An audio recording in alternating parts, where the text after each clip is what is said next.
Hello बच्चों। तो आप सबका स्वागत है आपके अपने चैनल फिजिक्स दा में।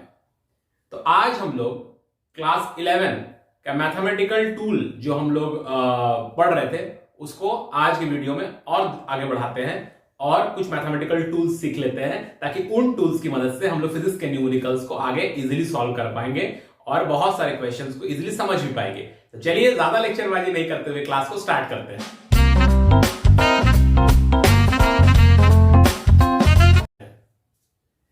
तो मैथमेटिकल टूल्स आज हम लोग सीखेंगे कि सपोज आपके पास एक सर्कल का पार्ट है। This is a part of a circle. इसे हम लोग हिंदी में क्या कहते हैं? चाप कहते हैं और इंग्लिश में से हम लोग एक आर्क कहते हैं। जैसे आप कंपास ऐसे काटते थे जूनियर क्लासेस में आप लोगों ने बहुत सारा किया होगा, तो उसे आप आर्क या चाप कहते हैं, राइट।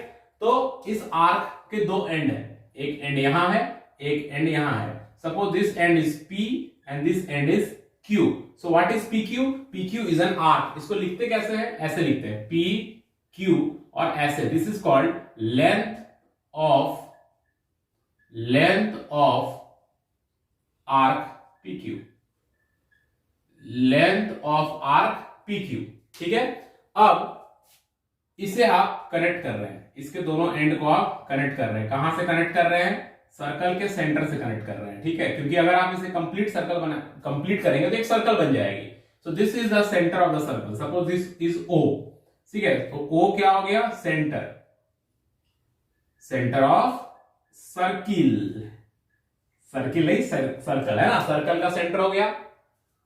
और ये जो PQ है इसका लेंथ हम L मान लेते हैं, ठीक है। लेंथ ऑफ आर्क, ये जो आर्क है उसका लेंथ L मान लिए। And this is angle theta, that is angle subtended at center। Angle subtended at centre पर जो एंगल बन रहा है उसको हम लोग थीटा मान रहे हैं। So theta that is angle subtended at the centre is equal to length of arc by radius। length of arc by radius, this is the formula या this is the expression which connects, जो connect करता है angle subtended at the centre, arc length और ये जो radius है, this is the radius. So relation क्या होगा? रिलेशन हो रहा है angle subtended at the centre, centre पर जो एंगल बन रहा है वो हो रहा है length of arc by radius. So ये एक बहुत इंपॉर्टेंट एक्सप्रेशन है दोस्तों, इसको आप लोग बच्चों याद रखेंगे। जो बच्चे हैं मन के सच्चे हैं, है ना। बात समझ में आ रहा है क्या बोल रहे हैं? Angle eight the centre, centre पर ये आर्क जो एंगल बना रहा है that angle is length of the arc by radius, ठीक है। अब देखिए एक चीज, जब आप लोग जानते हैं कि ये एंगल जो होता है इसे हम लोग प्लेन एंगल कहेंगे। क्या कहेंगे? Plane angle. This will be called plane angle, ठीक है। अब ये प्लेन एंगल जो है इसका यूनिट क्या होगा? इसका यूनिट है SI यूनिट इज रेडियन। क्या है इसका यूनिट? यूनिट है रेडियन। सो अभी तक हम लोग जानते हैं कि एंगल को हम लोग डिग्री में मेजर करते हैं। डिग्री इसका यूनिट नहीं है बच्चों, degree is not a unit. Degree एक तरीका था एंगल निकालने का, बट इसका यूनिट क्या होता है? यूनिट होता है रेडियन। अब सवाल है कि अभी तक तो हम डिग्री में करते हुए आए हैं और अब अचानक रेडियन बोल रहे हैं, तो इसको क्या बोलेंगे? 30 रेडियन। मतलब अगर ये 30 डिग्री का एंगल है तो क्या इसको 30 रेडियन बोलेंगे या 30 डिग्री बोलेंगे? या डिग्री को रेडियन में कन्वर्ट करने का कोई तरीका है? तो देखिए क्या तरीका होता है। आप लोग अगर 180 डिग्री करते हैं, 180 degree, so 180 degree is equivalent to pi radian. 180 degree is equal to क्या होता है?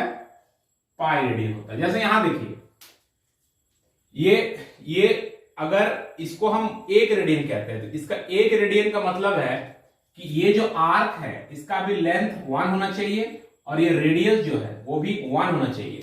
तब ये जो एंगल बनेगा उसे हम लोग 1 रेडियन कहेंगे।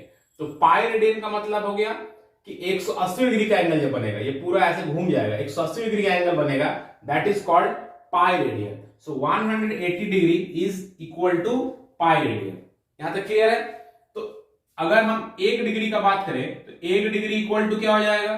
पाई बाई 180 डिग्री, इतना रेडियन आ जाएगा। अब आप कोई भी डिग्री बोलेंगे तो हम लोग कन्वर्ट कर सकते हैं। जैसे थीटा डिग्री अगर है तो थीटा डिग्री मतलब कितना रेडियन होगा?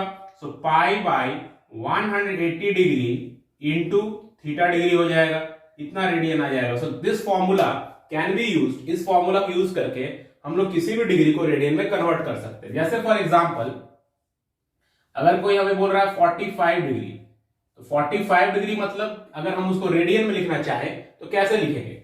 सो 45 डिग्री का मतलब हो जाएगा पाई by 180 degree into 45 degree, correct? So 45 into 4, so it will be pi by 4 radian. क्या हो जाएगा? पाई बाई 4 रेडियन। क्लियर है?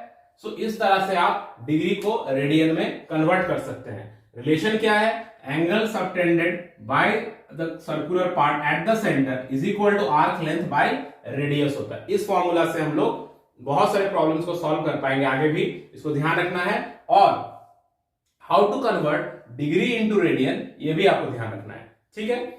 और इसको नोट डाउन कर लीजिए, फिर हम लोग आगे बढ़ते हैं। चलिए आगे बढ़ते हैं। जैसे एक चीज और कि जैसे ये अगर हमारा रेफरेंस लाइन है, this is a reference line, ठीक है? अब हमें रिप्रेजेंट करना है एंगल 30 डिग्री, ठीक है? तो इस रेफरेंस लाइन से हम ऐसे लेंगे and this angle will B 30 degree, correct? This angle will B 30 degree. अब हमें मार्क करना है सपोज -30 डिग्री, तो इसको कैसे मार्क करेंगे?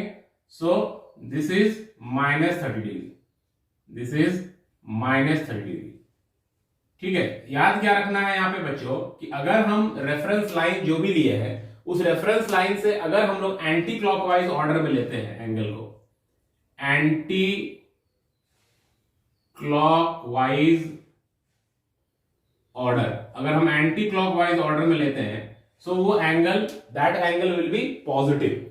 और अगर हम लोग क्लॉकवाइज ऑर्डर में लेते हैं, क्लॉकवाइज ऑर्डर में लेते हैं, तो क्लॉकवाइज ऑर्डर में अगर लेते हैं so that angle will B negative, ठीक है? मतलब अगर एंटी क्लॉकवाइज, जैसे आप फॉर एग्जांपल हमें मार्क करना है angle theta equal to 120 degree, so 120 degree कैसे मार्क करेंगे? तो this is our reference line, ये हमारा रेफरेंस लाइन हो जाएगा, ठीक है? So this angle will be 120 degree, क्योंकि पॉजिटिव में है तो एंटी क्लॉकवाइज लेंगे।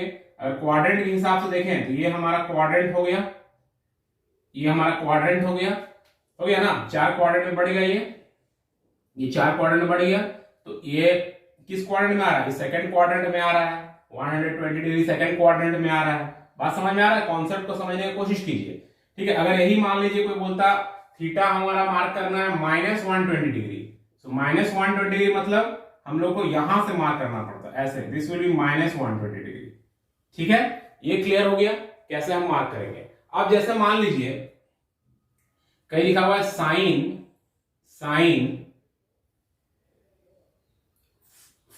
पाई बाई 4, साइन 5 पाई बाई 4, इसका वैल्यू निकालना है। तो इसका वैल्यू आप कैसे निकालिएगा, ठीक है? तो इसको हम लोग कैसे लिख सकते हैं? इसको ऐसे लिख सकते हैं साइन, पहले 5 पाई बाई 4 का मतलब समझ लीजिए, 5 into pi by 4, pi by 4 का मतलब अभी हम लोग थोड़ा देर पहले देखे थे कि 45 डिग्री होता है, correct? So it will be 225 degree, 225 degree हो जाएगा, करेक्ट?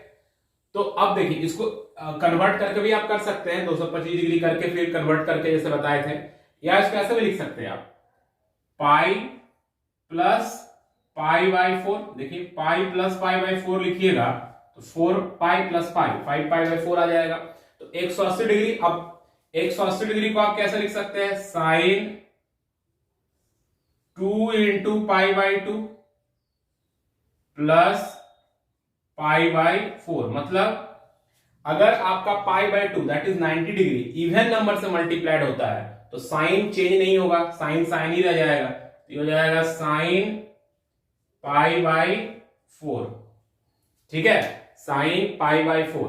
और साइन पाई बाय 4 का मतलब होता है 1/√2, बिकॉज पाई बाय 4 मतलब 45 डिग्री हो गया। सेकंड क्वाड्रेंट में आ रहा था कि थर्ड क्वाड्रेंट में आ रहा था, because pi plus pi by 4 था। यहां तक ही तो 180 डिग्री पाई हो जाता है, प्लस पाई। सेकंड थर्ड में आ रहा, थर्ड में तो ये नेगेटिव होगा, करेक्ट।